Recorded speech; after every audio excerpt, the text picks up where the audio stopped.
যে বহুদিন আগে এরকম প্রতাপশালী বাচ্চার অধীনে একজন জাদুকর ছিল। এই জাদুকরের যখন বয়সটা বুড়ো হয়ে গেল, তখন সে যে আমার তো বয়স শেষ, আমার এই বিশাল জ্ঞানগুলো কি করব। আমাকে একজন বালক এনে দিন, যেই বালককে আমি এসব জাদুবিদ্যা শিখিয়ে দিব। যেরকম ছোট বাচ্চাদের মধ্যে একজন। তো এরকম একটা ফুটফুটে সুন্দর বাচ্চাকে খুঁজে বের করা হলো, যে বাচ্চাটা বিচক্ষণ। একে নিয়ে আসা হলো জাদুকরের কাছে। এবার জাদুকর তাকে জ্ঞান শিখায়, জাদু শিখায়। জাদু শিখাতে শিখাতে শিখাতে শিখাতে সে একটু পরিণত হচ্ছে, মানে কৈশোরে পদার্পণ করলো। এখন সে যখন জাদু শিখতে আসে, আসার পথে রাস্তায় দেখে একজন পাদ্রী আছে। পাদ্রী মানে কি? পাদ্রী মানে দরবেশ, মানে যে আল্লাহ বিশ্বাস করে, হয়তো আগেকার আসমানি কিতাবে সে বিশ্বাস করত। এমন একজন পাদ্রীর সন্ধান সে পায়। সেই পাদ্রীর কাছে গিয়ে বসে। সেই পাদ্রী তাকে আসমানি কিতাবের যে মর্ম, যে বাণী, এগুলো শোনায়। তার কাছে খুব ভালো লাগে যে মাশাআল্লাহ, এটা ইমানের স্বাদ।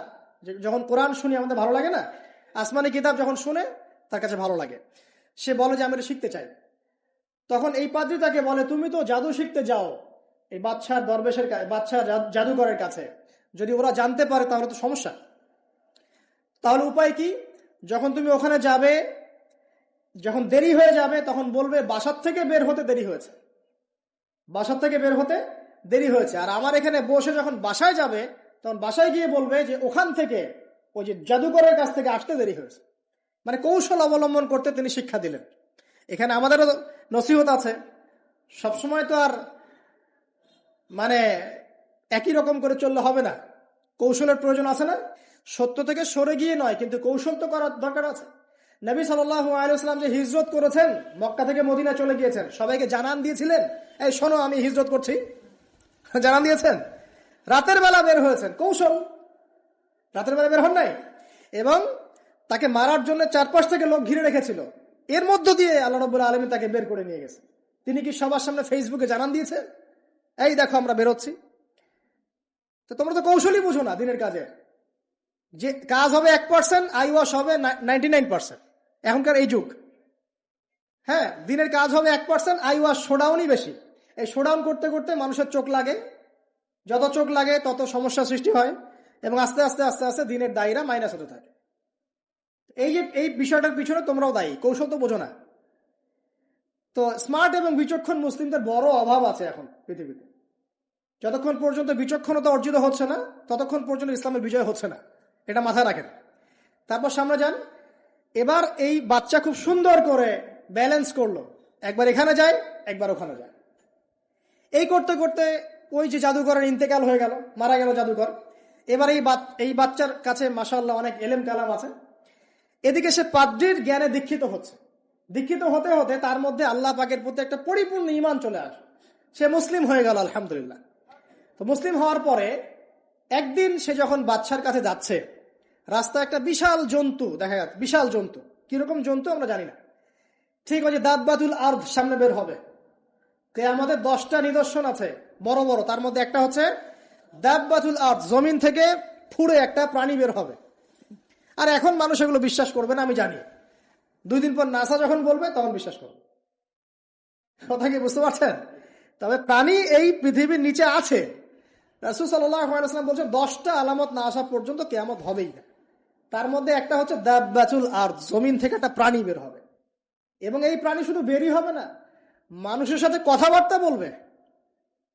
এবার মানুষের সাথে কথা বলবে প্রাণী। বিশ্বাস করছেন? এখন বিশ্বাস করছেন না জানি, কিন্তু প্রাণী মানুষের সাথে কথা বলবে। আল্লাহ পাক বলাতে পারেন না? পারে। আচ্ছা, সামনে যান। ওই প্রাণী যখন দাঁড়িয়ে আছে রাস্তায়, এখন এই বালক বলছে আজকে আমি প্রমাণ করে নিব যে আল্লাহর আনুগত্যশীল ওই পাদ্রী সঠিক নাকি ওই জাদুকর সঠিক। এবার সে একটা ইট হাতে নিল, পাথর হাতে নিয়ে সে বলছে, আল্লাহ তোমার কাছে যদি ওই জাদুকরের কাজের চাইতে এই পাদ্রীর কাজ বেশি পছন্দনীয় হয়, এই ইটের আঘাতে এই জন্তুকে তুমি মেরে ফেলো আল্লাহ। এ বলে সে বিসমিল্লাহ বলে পাথর নিক্ষেপ করলো। নিক্ষেপ করার সাথে সাথেই জন্তু ডেড। তখন তার আইন আল ইয়াকিন, হাক্কুল ইয়াকিন হয়ে গেল যে হ্যাঁ, আল্লাহর কাছে এই পাদ্রীর আমলই সবচেয়ে বেশি পছন্দনীয়। তার আর মনে কোনো সংশয় থাকলো না। কিশোর মানুষ না, কতটুকুই বা বোঝেন নাই? এবার তার মধ্যে একটা ইয়াকিন চলে আসলো এবং সে পরিপূর্ণ মুমিন মুসলিম হয়ে গেল। এবার যখন সে রাজ দরবারে যায়, তার কাছে পেশেন্ট আসে, মানে একজন মানুষ এসেছে, সে বলছে যে আমার চোখে সমস্যা। সে চোখে হাত দেয়, হাত দিয়ে বলে যে আপনি আল্লাহর প্রতি ঈমান নিয়ে আসেন, আমি আল্লাহর কাছে দোয়া করব, চোখ ভালো হয়ে যাবে। এভাবে পেশেন্ট আসে, সে বলে আল্লাহর প্রতি ঈমান নিয়ে আসেন, আমি দোয়া করব, ভালো হয়ে যাবে। এভাবে আস্তে আস্তে তার নাম এবং খ্যাতি ছড়িয়ে পড়তে লাগলো। যেই তার কাছে আসে সে বলে আগে মুসলিম হন, ইমানদার হন, আল্লাহর প্রতি বিশ্বাস করেন, আমি দোয়া করব, ভালো হয়ে যাবে। চোখ অন্ধ ভালো হয়ে যাচ্ছে, কুষ্ঠরোগী ভালো হয়ে যাচ্ছে, হ্যাঁ, প্যারালাইজড রোগী ভালো হয়ে যাচ্ছে। আলহামদুলিল্লাহ। নবী ঈসা আলাইহিস সালাম এমনটা করেছিলেন না? আল্লাহ পাক চাইলে করতে পারে। একদিন ওই রাজ দরবারের একজন মন্ত্রী আসছে, এবার ওই রাজার একজন এমপি সাহেব, তার চোখে সমস্যা, সে আসছে, এসে বলছে যে আমার এই চোখের সমস্যা, আমার চোখটাকে ভালো করার দরকার, তোমার কাছে কোনো ওষুধ আছে নাকি? সে বলছে যে আপনি আল্লাহর প্রতি ঈমান নিয়ে আসেন, আমি আল্লাহর কাছে দোয়া করব, আপনি ভালো হয়ে যান। এবার সে আলহামদুলিল্লাহ ঈমান নিয়ে আনলো এবং সে ভালো হয়ে গেল। এই ভালো হয়ে যাওয়ার পরের দিন যখন সে আবার ওই পার্লামেন্টে গিয়েছে আর কি, ওদের তৎকালীন রাজদরবারে, এবার রাজা ওকে দেখে বলছে যে তোমার তো চোখ অন্ধ ছিল, কিভাবে সেবা লাভ করলে? তো সে বলে না কিভাবে সেবা লাভ করলো, সে বলতে চাচ্ছে না, কারণ সে আজ করছে যে বললে সমস্যা হবে। এক পর্যায়ে তাকে খুবই পিটুনি দেওয়া হচ্ছে, রিমান্ডে নিয়ে গিয়ে কঠিন মাইর দেওয়া হচ্ছে। এক পর্যায়ে সে মারের যন্ত্রণা সহ্য করতে না পারে বলে ফেললো যে ওই বাচ্চা, তার কাছে গিয়ে আমি আরোগ্য লাভ করেছি এবং সে আমাকে বলেছে যে তার রবের প্রতি ঈমান নিয়ে আসতে, তাহলে আমি শেফা লাভ করব। এই বাচ্চা এখন বলছে ফেরাউনের মতো, যায় না রব্বুকুমুল আলা, আমি তো তোমাদের রব, নমরুদের মতো আমি তো তোমাদের রব, ঠিক আছে, আমি ছাড়া তোমাদের কে রব আছে? মা আলিমতু লাকুম মিন ইলাহিন গায়রি, আমি তো জানি না যে আমি ছাড়া তোমাদের কোনো ইলাহ আছে। এবার এই লোকটাকে হত্যা করা হলো, এই এমপি সাহেবকে হত্যা করা হলো, বিকজ সে ঈমান নিয়ে আসে। এবার সেই বালককে ডেকে আনা হচ্ছে, বলা হচ্ছে বলো তুমি নাকি তোমার রবের নাম দিয়ে মানুষের ট্রিটমেন্ট করা শুরু করেছো? তখন সেই বালক বলছে হ্যাঁ, আমি এক আল্লাহর প্রতি বিশ্বাস করি এবং তার রাসূলের প্রতি বিশ্বাস করি, তার প্রেরিত আসমানি কিতাবে বিশ্বাস করি। এখন রাজা বলছে আমি ছাড়া তোমাদের কোন ইলাহ আছে আমি তো জানি না। এই সৈন্যবাহিনী শোনো, এই বালককে ধরো, ধরে নিয়ে গিয়ে উঁচু পাহাড়ে নিয়ে যাও, ওখান থেকে ফেলে দাও। কথা বুঝতে পারছেন? এবার তাকে নিয়ে যাওয়া হলো, ক্রস ফায়ার দেওয়া হবে, এবার উপরে নেওয়া হয়েছে, একদম পাহাড়ের উপরে। এবার ওই বালক উপরে উঠে একটা দোয়া করছে, এই দোয়াটা সবাই শিখে নেন। ওই বালক উপরে উঠে দোয়া করছে আল্লাহুম্মা কফিনিহিম বিমা শি'তা, আল্লাহুম্মা কফিনিহিম বিমা শি'তা, আল্লাহুম্মা কফিনিহিম বিমা শি'তা। পাহাড় থরথর করে কাঁপা শুরু করলো এবং ওই সৈন্যবাহিনী পাহাড় থেকে পড়ে গেল, বালকের কিচ্ছু হলো না। আমি কিন্তু বানোয়াট কোনো গল্প বলছি না, এটা কোরআন থেকে বলছি এবং এটা তাফসীর, আপনি যে কোনো তাফসীর পড়েন, মারিফুল কোরআন, তাফসীর ইবনে কাসির, জালালাইন পড়ে দেখেন, জাস্ট পড়ে দেখেন আমার সাথে ডিবেট করার আগে। এবার সে বালক হেঁটে হেঁটে চলে আসলো রাজদরবারে। আবার কি ব্যাপার, তুমি মরো নাই? না, আল্লাহ আমাকে বাঁচিয়েছেন, আমার রব আমাকে বাঁচিয়েছেন। আবার পাঠানো হচ্ছে আরেক দল সেনাবাহিনীকে নিয়ে, যাও এবার ওকে সমুদ্রে নিয়ে যাও, সমুদ্রের মাছ সমুদ্রে ডুবিয়ে দিবে একদম। আবার সে ওখানে গিয়ে বলল আল্লাহুম্মা কফিনিহিম বিমা শি'তা, হে আল্লাহ, অর্থ হচ্ছে হে আল্লাহ, আমার বিপক্ষে যারা আছে আপনি যা দিয়ে ইচ্ছা ওদের বিরুদ্ধে আমাকে সাহায্য করেন। অর্থটা হচ্ছে এমন, আল্লাহুম্মা কফিনিহিম বিমা শি'তা, আল্লাহ আপনি আমার জন্য যথেষ্ট হয়ে যান, ওদের বিরুদ্ধে আমার জন্য যথেষ্ট হয়ে যান, যা ইচ্ছা তাই দিয়ে আপনি হেদায়েত করুন, মানে আমাকে হেফাজত করুন, ঠিক আছে? আল্লাহুম্মা কফিনিহিম বিমা শি'তা, ছোট্ট দোয়া। এবার ওই সমুদ্র উত্তাল হওয়া শুরু করলো এবং ওরা জাহাজ থেকে পড়ে গেল। এই বাচ্চা সেফলি আবার চলে আসলো রাজদরবারে, বিশ্বাস করছেন না? চলে আসলো। এবার আসার পরে বলছে শোনেন, আমাকে এভাবে মারতে পারবেন না, আমাকে এইভাবে মারা যাবে না, আমি আপনাদেরকে বলে দিচ্ছি কিভাবে আপনি আমাকে মারতে পারবেন।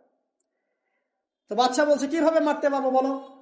তখন সেই বাচ্চাটা বলছে যে আপনি সমস্ত এলাকার মানুষকে এক জায়গায় জড়ো করবেন, মানে পুরো নেশনের যত মানুষ সবাইকে একটা মাঠে নিয়ে আসবেন, মাঠের মাঝখানে একটা গাছ রোপণ করবেন বা একটা কিছু স্তম্ভ নির্মাণ করবেন, সেখানে আমাকে বেঁধে ফেলবেন। বেঁধে ফেলার পরে আমার এই ধনুক থেকে একটা তীর বের করবেন, তীর বের করে আপনি নিজ হাতে এই তীরটাকে নিশানা দিবেন, দিয়ে বলবেন বিসমিল্লাহ আল্লাহর নামে, বিসমিল্লাহ আল্লাহর নামে, বিসমিল্লাহি রব্বি হাযাল গোলাম বলে ছুড়বেন। আমি এই বাচ্চার রব আল্লাহর নামে তীর ছুড়লাম, এটা বলে তীরটা নিক্ষেপ করবেন, তাহলে আমি মরবো, তার আগে মরবো। কথা কি বুঝতে পারছি? এবার তাই করা হলো, সমস্ত এলাকার মানুষকে এখানে জড়ো করা হলো। কথাটা ভালো করে বোঝেন, সমস্ত এলাকার মানুষ মানে কি? ওই এলাকার সব মানুষ, মানে মুমিন কাফের যে আছে সবগুলাকে একত্রিত করা হলো। করার পরে বাচ্চাটাকে এভাবে একটা জায়গায় বেঁধে দেওয়া হয়েছে, খেজুর গাছে, তাফসীরে এসেছে খেজুর গাছে। এবার সে এখান থেকে তীর বের করে বাদশা বলছে বিসমিল্লাহি রব্বি হাযাল গোলাম, নিক্ষেপ করলো। তীরটা ঠিক, আল্লাহ পাকের দৃষ্টি দেখেন এত সূক্ষ্ম, ওইটাই বর্ণনা করেছেন। তীরটা ঠিক বাচ্চার এই জায়গায় লেগেছে, এই যে মাথার এখান থেকে লেগে এদিকে বের হয়ে গেছে। ছেলেটা বাচ্চা ওই বাচ্চা ছেলেটার এই যে কপালের এই পার থেকে এই পার পর্যন্ত তীর চলে গেল এবং বাচ্চাটা শহীদ হয়ে গেল, আলহামদুলিল্লাহ। এবং এই বাচ্চাটা যখন মারা গেল বা শহীদ হয়ে গেল, আর সারা এলাকার মানুষ কি দেখলো যে বাচ্চা তাকে দুইবার চেষ্টা করে মারতে পারে নাই, কিন্তু তার রবের নাম যখন নেওয়া হয়েছে, আল্লাহর নাম নেওয়া হয়েছে, মারতে পেরেছে। দেন পুরো এলাকার সমস্ত মানুষ মুসলিম হয়ে গেল, আলহামদুলিল্লাহ। একজন বাচ্চার জীবনের বিনিময়ে সমস্ত এলাকার মানুষ ইসলামের হেদায়েত পেয়ে গেল, আলহামদুলিল্লাহ। এবার বাচ্চার মাথা তো আরো খারাপ, একটাকেই সামলাতে পারছিলাম না, এবার তো সমস্ত এলাকার মানুষ মুসলিম হয়ে গেছে। এখন কি করবেন? এখন সেনাবাহিনীকে আদেশ করা হয়েছে সমস্ত মানুষগুলোকে জড়ো করে একটা গর্ত খুঁড়ে সেখানে আগুন জ্বালাও, আগুন জ্বালিয়ে সমস্ত মানুষকে ফেলে দাও। দৃশ্যটাকে কল্পনা করতে পারছেন? একটা পুরো এলাকার মানুষকে একটা মাঠের মধ্যে একত্রিত করে সেখানে আগুন জ্বালিয়ে সবাইকে সেখানে ফেলে দেওয়া হলো এবং তারা চতুর্দিক থেকে এটাকে অবলোকন করতে লাগলো, মজা উপভোগ করতে লাগলো। এটাই আল্লাহ পাক বলছেন কুতিলা আসহাবুল উখদুদ ইয হুম আলাইহা কুউদ ওয়া হুম আলা মা ইয়াফআলুনা বিল মুমিনিনা শুহুদ। শেষ পর্যায়ে তাফসীরে এসেছে, শেষ পর্যায়ে একজন মায়ের কোলে একটা ছোট্ট বাচ্চা ছিল, তো সেই মা নিজে লাভ দিবে এটাতে তার কোনো সমস্যা নাই, কিন্তু বাচ্চাটাকে নিয়ে লাভ দেওয়ার জন্য সে ইতস্তত বোধ করছে। তখন আল্লাহ রাব্বুল আলামিন সেই ছোট্ট বাচ্চাটা জবানের মধ্যে আল্লাহর কুদরত নিদর্শন নাজিল করলেন, ওই বাচ্চাটা কথা বলা শুরু করলো। সেই বাচ্চাটা বলল, শব্দটা এমন এসেছে, ইয়া উম্মা, হে আমার মা, লা তাখাফি, তুমি ভয় করো না, ফাইন্নাকি আলাল হক, কারণ আপনি সত্যের উপরে আছেন, লাভ দিন। যারাই সে অগ্নিকুণ্ডে সেদিন লাভ দিয়েছে তারাই জান্নাতের স্বাদ পেয়েছে, আলহামদুলিল্লাহ। এই হলো আসহাবুল উখদুদের ঘটনা।